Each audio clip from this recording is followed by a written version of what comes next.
Breakups are messy. At least, mine was. It wasn't dramatic, no screaming matches or tearful goodbyes. It just fizzled out. One day we were two people in love, and the next we were strangers who shared a coffee table and a Netflix account.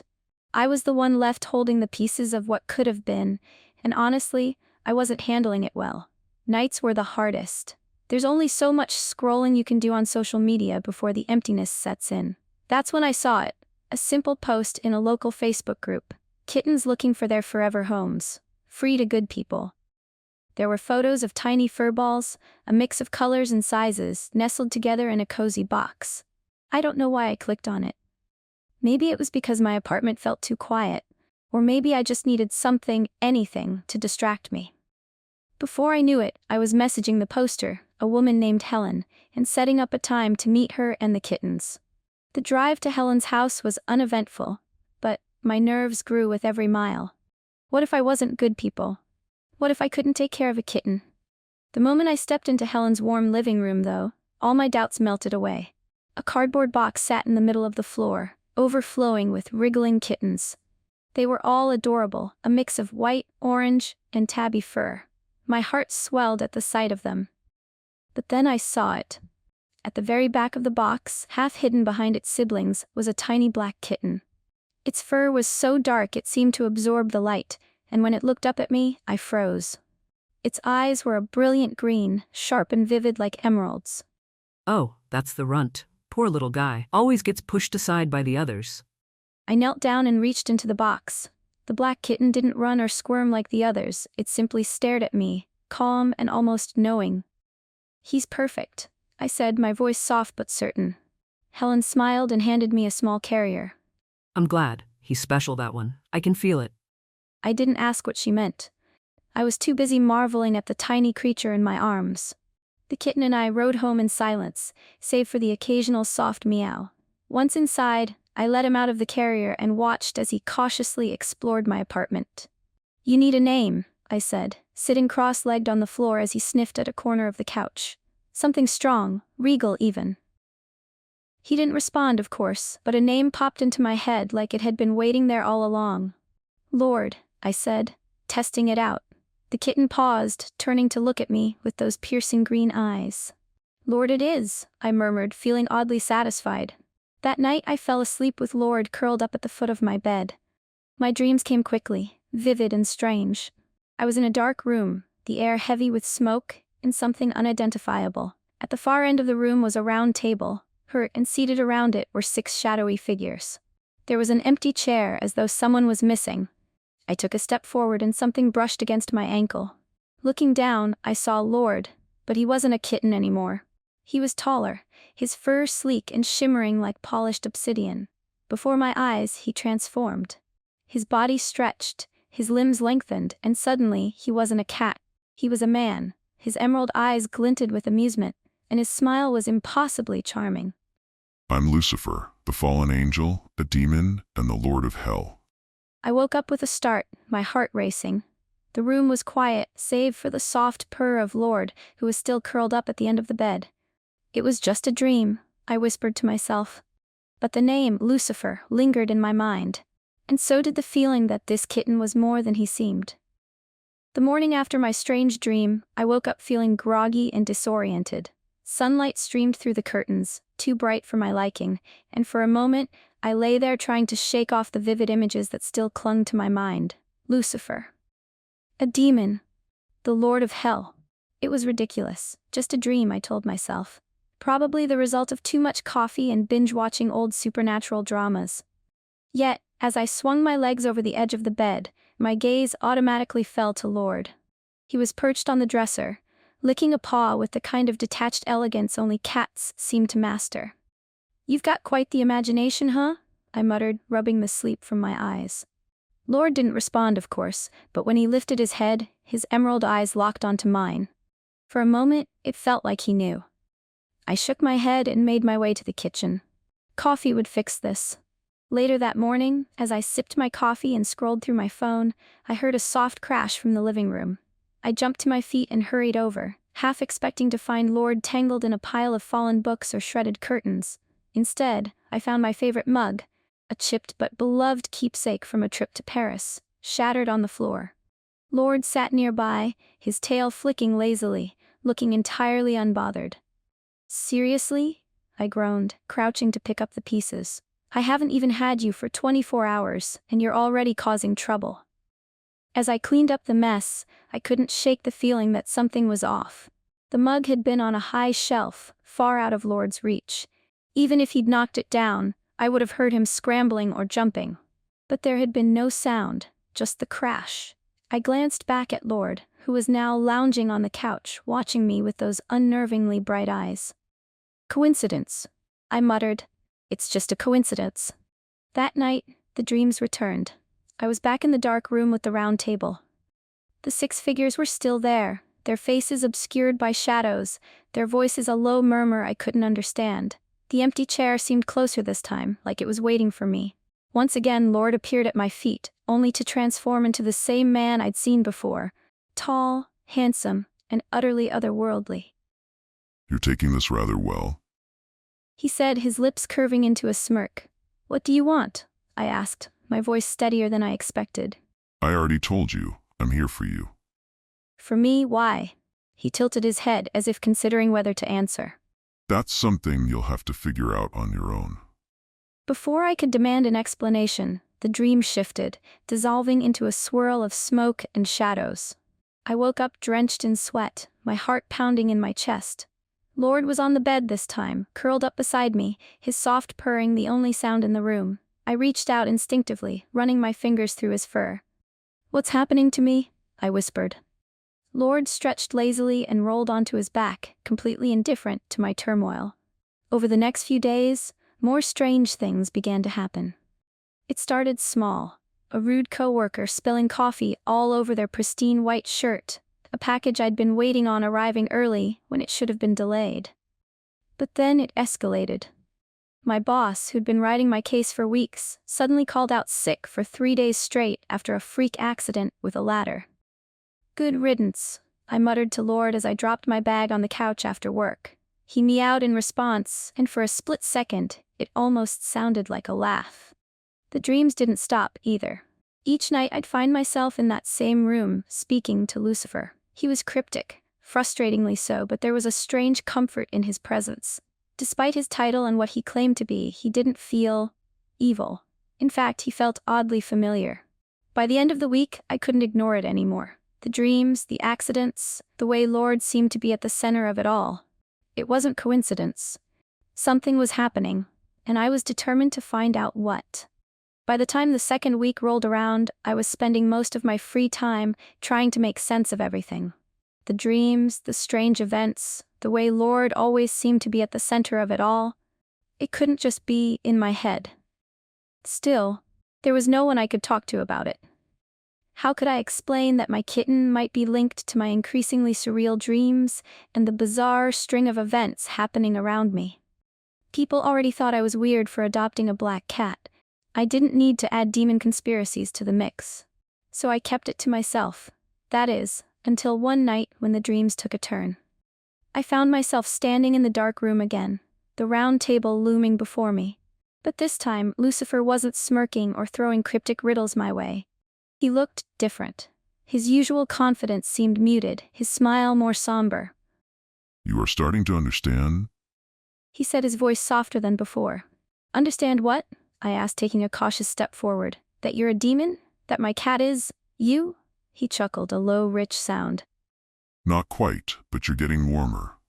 "Why are you here?" I demanded, frustration bubbling to the surface. "Why me?" Lucifer's emerald eyes met mine, and for a moment, I thought I saw a flicker of something like regret. You were not supposed to know, not like this, but things rarely go as planned. Before I could press him further, the shadows around the table began to shift and twist, pulling me backward. His voice echoed through the darkness as I was dragged away. Ask your ex what he did. I woke up with a gasp, my heart hammering in my chest. Lord was perched on my nightstand, staring at me intently. His tail flicked once, twice, and then he jumped down, padding out of the room without a sound. Lucifer's words rang in my ears. "Ask your ex what he did." The idea simmered in my mind all morning as I went about my day. I didn't want to see him. God knows I'd spent weeks trying to forget he even existed. But if there was any truth to these dreams, then I needed answers. That evening, I finally caved. I dug through my contacts, found his number, and stared at it for what felt like forever. My thumb hovered over the call button. Do I really want to do this? I muttered, glancing at Lord. He was curled up on the couch, his green eyes half-lidded as he watched me. The look he gave me wasn't one of encouragement, but it wasn't discouragement either. It was more like expectation. With a sigh, I hit the button. When we met at a nearby coffee shop the next day, I knew I wasn't prepared. Seeing him again after weeks of no contact felt like reopening a wound I'd convinced myself had already healed. He was nervous, which surprised me. His leg bounced under the table, and he avoided my eyes as he sipped his coffee. So, I began, keeping my tone as neutral as I could. I had a dream about you. That got his attention. His eyes snapped up to mine, wide and panicked. What? I dreamed that you made some kind of deal, I said, watching his reaction closely. With a demon. He froze. For a moment I thought he might laugh or brush it off, but instead he paled. I don't know what you're talking about. Don't lie to me, I snapped, leaning forward. You did something, didn't you? Something involving me. It was stupid, okay? I didn't think it was real. I didn't think it would actually work. What did you do? My voice was sharp now, the frustration and fear spilling out. I was desperate. I just wanted to fix things, to be better. There was this guy, he said he could erase all my mistakes, give me a fresh start. I just had to... Had to what? I pressed. He looked at me then, guilt and shame written all over his face. I had to give him you. The words hit me like a punch to the gut. My breath caught, and for a moment I couldn't speak. You gave him me? I whispered, my voice trembling. I thought it was a scam. I didn't think it was real. But then things started happening, good things, and I knew... He trailed off, burying his face in his hands. I pushed my chair back, the scrape of wood against tile loud in the otherwise quiet cafe. You sold me out for what? A clean slate? I'm sorry. Don't. My voice was cold, even to my own ears. Don't ever talk to me again. I turned and walked out, my mind racing. That night, as I sat in my apartment, replaying the conversation over and over, Lord jumped onto the couch beside me. He nudged my hand with his head, his emerald eyes soft but knowing. I guess I have my answer, I said bitterly, scratching behind his ears. Lord purred, the sound almost comforting. But as I looked into his eyes, I couldn't shake the feeling that this was only the beginning. The night after my conversation with my ex, I couldn't sleep. Every time I closed my eyes, his words replayed in my mind. I had to give him you. What did that even mean?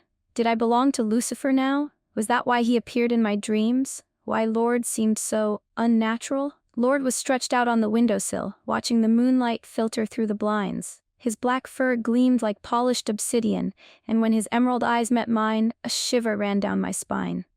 I couldn't ignore it anymore. I needed answers. The next day, I decided to confront the source of my unease. I'd spent the morning researching everything I could about demons and deals, most of it useless folklore, but some of it felt eerily close to what I'd been experiencing. Apparently, summoning a demon required intent, a clear offering, and blood.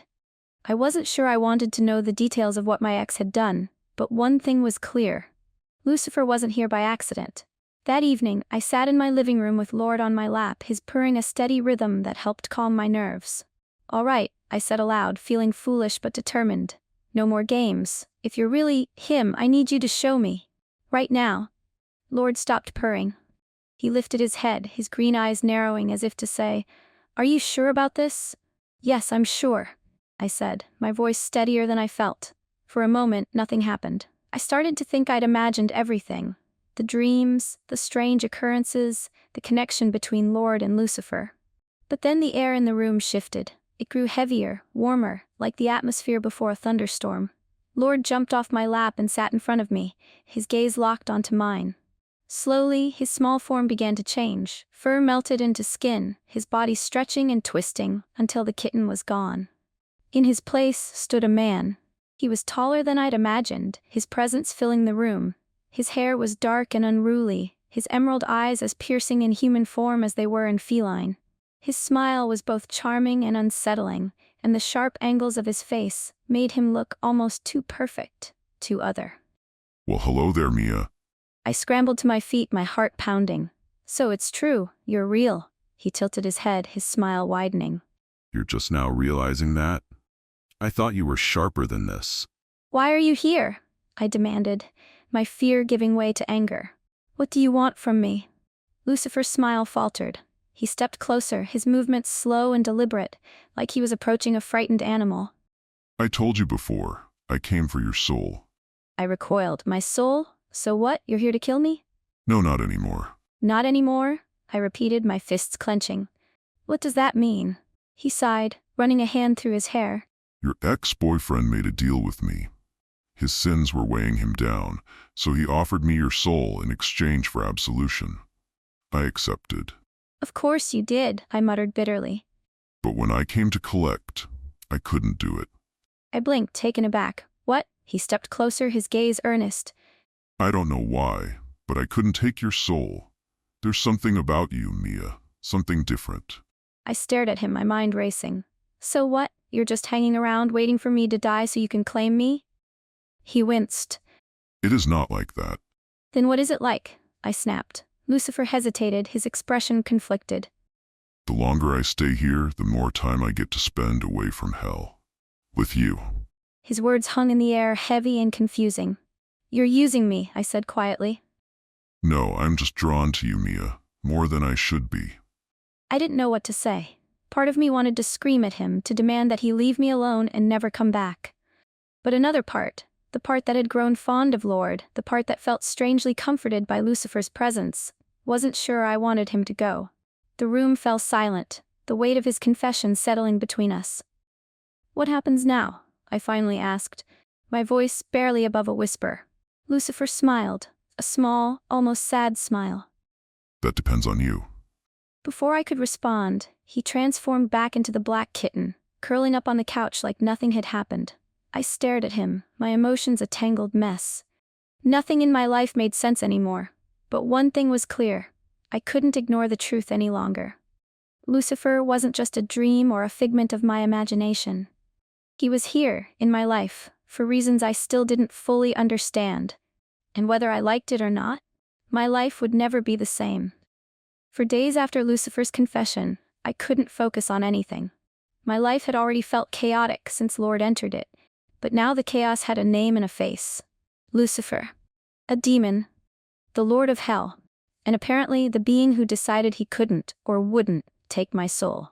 I wanted answers, but every time I tried to corner him, he'd slip away, either as the aloof kitten or with a cryptic smile that left me more frustrated than before. Don't you have rules? I asked one night, glaring at him as he lounged on the armrest of the couch. Rules? He repeated, his emerald eyes sparkling with amusement. Yes, rules, I snapped. Like, I don't know, aren't you supposed to torment me or something? Push me to sin so you can claim me? Lucifer transformed smoothly into his human form, stretching as he leaned back against the couch. That is what you think I do? He asked, his tone mockingly incredulous. I folded my arms, refusing to let him distract me. Isn't it? He smirked. The smugness in his tone made my blood boil. I'd never. He leaned forward, his gaze locking onto mine with unnerving intensity. Never say never, Mia. The tension between us was growing, a constant undercurrent I couldn't escape. And it wasn't just the dreams or the strange happenings anymore. There was something else, something unspoken, that neither of us seemed willing to address. Lucifer seemed more present in my life, not just in my dreams but in the waking world too. If someone cut me off in traffic or muttered something rude on the subway, they'd suddenly trip or spill their coffee. I knew it was him, though he always played innocent when I confronted him about it. I didn't ask you to do that, I said after an obnoxious coworker inexplicably got locked out of her office for half the day. Lucifer shrugged, his kitten form curled up on my desk. You did not have to. Stop, I said, my voice firmer than usual. I don't want you hurting people for me. His emerald eyes flicked up to meet mine, and for a moment, I thought I saw a flicker of something like disappointment. But he didn't argue. The dreams began to change again, becoming darker and more vivid. One night, I found myself back at the round table. This time, the shadowed figures were watching me, their murmurs louder and more pointed. The empty seat was no longer empty. A black cat with emerald eyes sat in it, its gaze fixed on me. "Do you know what happens when you defy your nature?" one of the figures said, their voice deep and resonant. I glanced around, searching for Lucifer, but he was nowhere to be seen. The shadows seemed to close in, their words a cacophony I couldn't escape. Souls must be collected. Balance must be maintained. Rebellion has consequences. I woke up gasping, my chest tight. Lord was on the bed beside me, his eyes glowing faintly in the darkness. "You're not telling me everything," I whispered. He didn't respond, but his gaze lingered on me, heavy with unspoken truths. The next day, everything came to a head. I was walking home from work, the air crisp and cool. The city buzzed with its usual energy, but something felt off. A sense of unease settled over me, and I found myself glancing over my shoulder more than once. That's when I saw him. My ex. He was leaning against his car, a bottle in hand and a dangerous glint in his eye. Mia, we need to talk. I stopped, my heart pounding. "You're drunk, go home." No, this is your fault. Everything went to hell after you left. I took a step back, but he followed, his movements erratic and threatening. I gave him your soul. Why the hell are you still here? Something inside me snapped. The fear that had been building all this time boiled over into anger. "Because he doesn't want it," I shot back, my voice trembling. "He doesn't want anything to do with you." The words struck a nerve, his face twisted with rage, and he lunged toward me. Before I could react, a shadow streaked past me. Lord. He leapt onto my ex's chest, claws extended, and a guttural growl erupted from him. Not the sound of a cat, but something much darker. My ex stumbled back, swatting at the kitten that was now far too powerful for its size. "Stop," I shouted, but Lord didn't relent. In a flash, Lord transformed midair, his human form towering over my ex. Lucifer grabbed him by the collar, his emerald eyes glowing with fury. You dare lay a hand on her? He snarled, his voice low and dangerous. My ex's bravado crumbled instantly. He stammered something unintelligible, his face pale. "Lucifer, let him go," I said, my voice shaking. For a moment I wasn't sure he heard me. His grip tightened, and I could feel the raw power radiating from him. But then he glanced back at me, his expression softening. As you wish. He released my ex, who collapsed to the ground, gasping. Without another word, Lucifer turned to me. We need to talk. That night, as we sat in my living room, the weight of what had happened finally hit me. "You're not just here for my soul," I said, my voice trembling. "There's more to this, isn't there?" Lucifer nodded, his expression unreadable. There's more, but you're not ready for the full truth.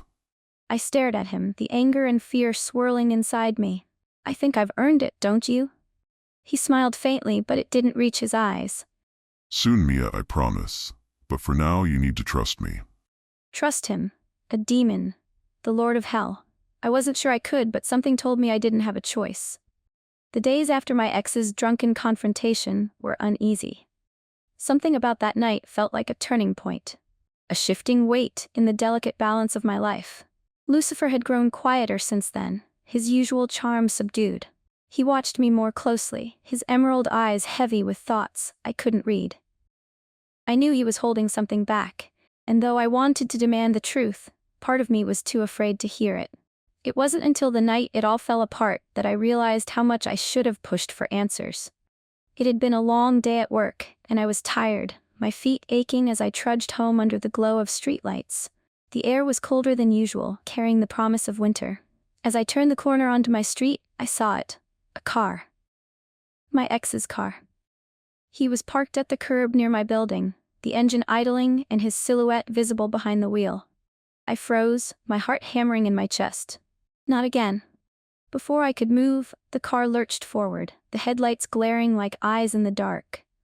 He wasn't slowing down, he was coming straight for me. Time seemed to slow. I barely had time to react, to think, when a shadow darted out of the alley beside me. Lord. He moved faster than I'd ever seen, his black fur a blur as he leapt onto the car's hood. The headlights caught his form as he shifted midair, transforming into Lucifer in a seamless ripple of motion. Lucifer slammed his hands against the windshield, and the car screeched to a halt. My ex screamed, the sound muffled by the glass as Lucifer yanked him out of the driver's seat with one hand. You never learn. Lucifer growled, his voice low and terrifying. I ran toward them, my fear overshadowed by the desperate need to stop whatever was about to happen. Lucifer, no, I shouted, grabbing his arm. He looked at me, his expression torn between fury and something softer. He tried to kill you. I know, I said, my voice shaking. But this isn't the way. Please, just let him go.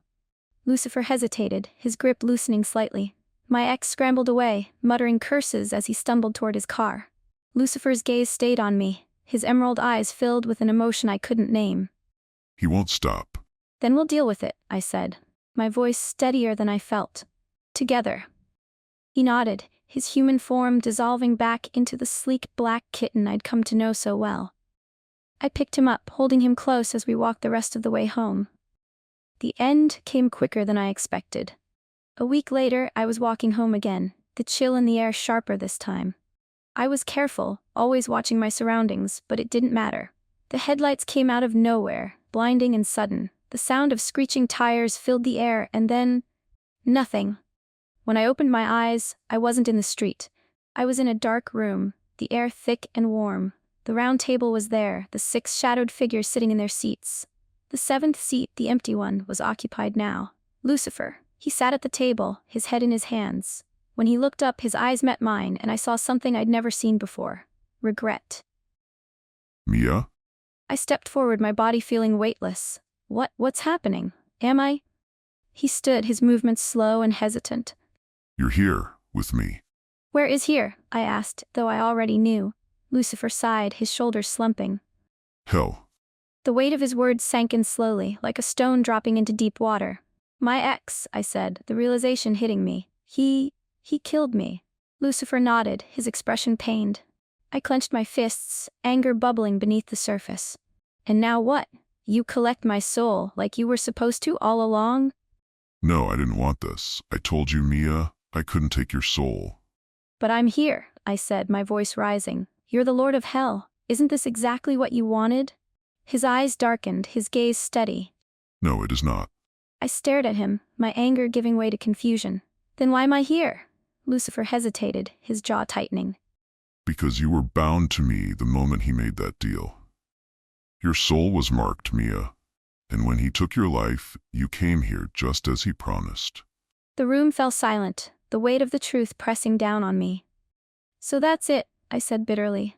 I'm just another soul in your collection. No, you're more than that. You've always been more than that. His words hung in the air, their meaning heavy and uncertain. Before I could respond, the shadows at the table stirred, their voices low and urgent. Balance must be restored. Rules cannot be broken. The soul is yours, Lucifer. Lucifer turned to them, his expression hardening. She's not just a soul. The figures murmured, their forms shifting like smoke. She is yours, and so are you. The room dissolved, and suddenly I was back in the world above. But I wasn't alone. Lucifer stood beside me, his human form emerging seamlessly from the shadows. His black coat billowed in the faint breeze as he turned his piercing emerald gaze toward a familiar house. In the driveway sat my ex's car, battered and scratched, a testament to his recklessness. The air around the house felt heavy, oppressive, as though it could sense what was coming. Lucifer took a step forward, his presence radiating power and purpose. I followed his movement, unable to look away as he strode toward the front door with deliberate calm. He didn't knock, he didn't hesitate. The door opened as if by its own accord, swinging wide to reveal the dimly lit interior. Lucifer stepped inside, his figure disappearing into the shadows of the house. For a moment there was silence, a stillness that felt infinite. And then the door closed behind him with a soft click, leaving the night outside eerily quiet.